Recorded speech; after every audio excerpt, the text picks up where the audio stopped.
Just 2 days before Christmas, when no one was watching, the Public Health Agency of Canada quietly released a document detailing data from the Canadian Chronic Disease Surveillance System showing autism rates have surged 1,507% in just over 2 decades.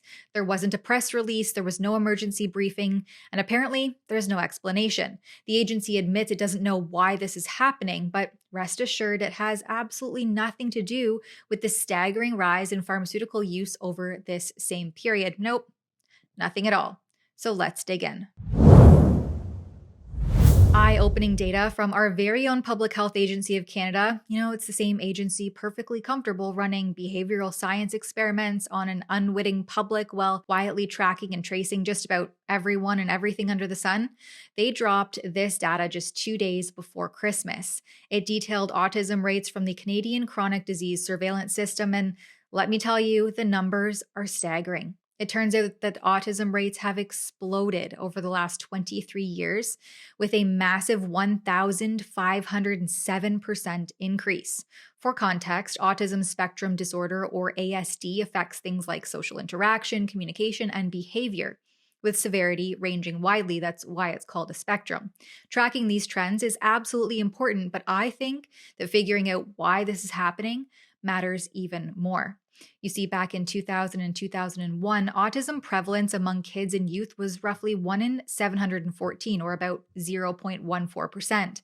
Fast forward to 2023 and 2024, it's exploded to 1 in 44, roughly 2.25%. Newly identified cases jumped from 35 per 100,000 to a whopping 365 per 100,000 over the same period. Now, PHAC chalks this up to things like increased awareness, expanded diagnostic criteria, and early detection guidelines. That might make sense on paper, but does anyone else feel like we're missing the bigger picture here? These trends are screaming for real scrutiny, especially when you look at variations across provinces, from 1 in 75 in Saskatchewan to 1 in 34 in Prince Edward Island. And the sex gap is also narrowing, with more females now being identified and diagnoses happening younger, as low as ages 1 to 4, whereas previously a diagnosis before the age of 4 was considered rare. PHAC admits the data might underestimate because not all diagnoses hit the public health system, which is hardly surprising given how poorly our publicly funded system handles autism. They admit that some diagnoses come from private healthcare clinics. That's right, don't tell the socialists, but they exist, schools, and other sources. But fear not, they're using this insight to inform the development of equitable public health strategies, whatever that means in bureaucrat speak. Meanwhile, south of the border, things are getting really interesting when it comes to autism and the broader rise in neurodevelopmental disorders among children.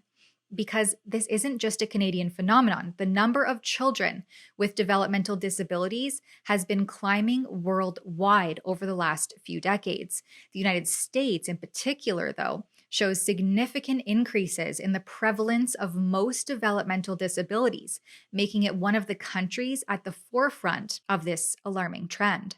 Now, earlier this week, the US announced that it's shifting away from its aggressive, bloated childhood vaccine schedule, the one that we've all been force-fed for decades.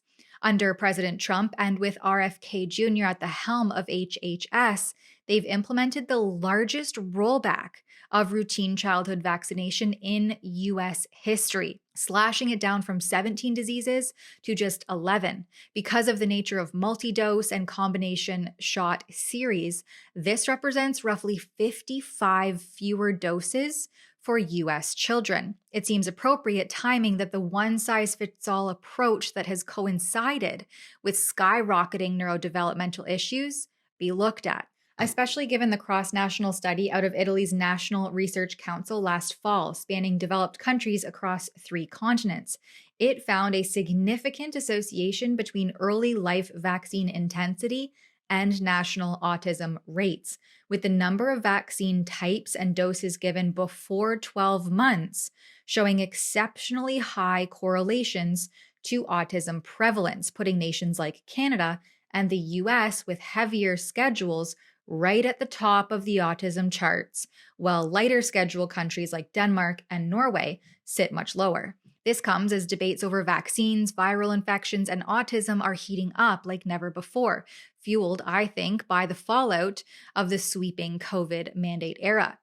The CDC quietly revised their website last November, ditching the old vaccines do not cause autism line and opening the door to more questions, thanks in part to RFK Jr.'s influence. And they even have a federal inquiry digging into potential biological links, including studying immunizations and autism. Take independent medical researcher Matthew Cormier, who I interviewed on his newly published hypotheses, arguing that dormant viral infections and their potential reactivation triggered by vaccines might play a way bigger role in autism than previously believed. That could mean that vaccines meant to protect could inadvertently wake up latent viruses, leading to things like neuroinflammation and spectrum disorders. It's a bold idea, but the peer-reviewed research supports it, which is why we need more transparent research, not the stonewalling we've seen. And remember in September when President Trump advised pregnant women to, take it easy and try to avoid Tylenol if at all possible? He was pointing to links between acetaminophen use during pregnancy and autism risk. In a now updated article from the Yale School of Public Health, the previous wording of which laid it out clearly. Frequent or prolonged acetaminophen use during pregnancy has been found in several large observational studies to be associated with higher rates of neurodevelopmental disorders in children, with one professor conducting extensive research into Tylenol use during pregnancy, relaying that studies do show associations between frequent use of Tylenol in pregnancy and some negative effects on a child's neurodevelopment, and that these associations need to be thoroughly evaluated. But naturally, Canadian experts and TV doctors and the likes of the Society of Obstetricians and Gynecologists of Canada were quick to counter that untreated fevers could actually be worse. Still, people are talking and questioning the over-the-counter staples we've all been told are harmless. HHS wants, therefore, to encourage clinicians to exercise their best judgment in the use of acetaminophen for fevers and pain in pregnancy by prescribing the lowest effective dose for the shortest necessary duration and only when treatment is required.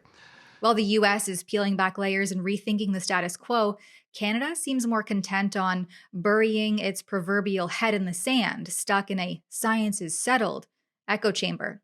Look, these rising autism numbers in Canada aren't just stats. We have to remember these are real kids, real families, and futures. If the US can admit that maybe we've overloaded the system and start investigating real causes like viral reactivation or everyday meds and pharmaceutical interventions, why can't we all collaborate and recognize that ignoring these questions won't make the problem disappear? In fact, failing to act is putting an entire generation at risk. Let's leave platitudes in the past and demand real answers. For Rebel News, I'm Tamara Ugolini. Here in Ontario, students are being compelled to disclose their vaccination status to public health under threats of suspension and intense coercion. If you'd like to learn more about this topic and take part in stopping vaccine coercion, head on over to stopvaccinecoercion.com, check out the reports, support this work, and sign our petition there. That's stopvaccinecoercion.com.